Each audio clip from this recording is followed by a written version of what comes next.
In an attempt to further explain how to use the multiplication time tests and the division time tests, let me explain a little bit more. I've chosen facts for these sheets. There are about 80 to 100 problems on it. The facts that I've put on are more the upper end combinations. There are no zeros, there are no ones on here, limited twos. Most children understand that anything times 0 is 0, and anything times 1 is the number that they're using. So I don't usually fluff these tests with those easy combinations. So limited twos, and then 3s, 4s, 5s, and so forth through the 9s. That gives me a very good indication of how well a child knows the combinations that we've been learning. I will give this test either after a session where we've learned combinations or prior to teaching the next combination the next day. So it is a review if it's given before a lesson, and it's an ending activity to kind of cement some of the concepts that we've talked about.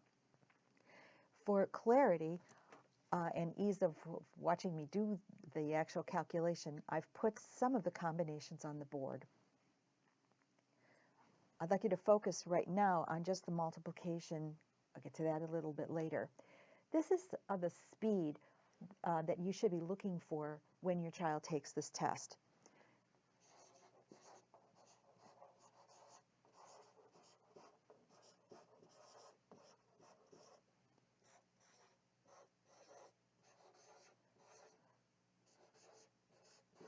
Let's say that a child only gets this far and the 3-minute mark is up. At that point, you'll look for the accuracy of the combinations and then take a count. 1, 2, 3, 4, 5, 6, 7, 8, 9. So your child was able to do, theoretically, 9 problems in that 3 minutes. Then the very next time that this test is given, which would be the next time that you meet to do the multiplication drill again, this test would be given, a blank sheet would be given, and your child would put a line on the paper at 9. That way, when he or she starts the test, this is the mark where they know that they have exceeded what they did last time. So, all right, so let's say this is the first time you're giving it. Your child got to this point, you called the 3-minute mark, he put the line on the page, and then you would expect your child to go on and finish. This is the practice that your child would need. And this is, again, the speed that's going to give the correct answers to do 80 to 100 problems. This is the speed that your child would need. All right, let's say, for example, that your child forgot the combination to the 8 times 8. So this one would not, or the problem was wrong. You would then count 1, 2, 3, 4, 5, 6, 7, 8 correct, even though he or she answered 9 of them. If one is incorrect or skipped, then you wouldn't count it. But you have an understanding of where your child is a bit confused and needs a little more practice. So in this case, if the doubled 8 times 8 was not filled in or filled in improperly, again, you'd go back to your deck of cards and stack that deck, put in more of the 8s in there, because that your child would need more practice with that combination. All right, at a similar time, when you're starting to introduce the division facts, this would be the first 3 minutes, 3 to 5 minutes, and then you would give the division test right away, 3 to 5 minutes on that. Same thing. You're going over, you're marking how far your child got with a line and so forth. But when the two tests are finally given in combination, the division, go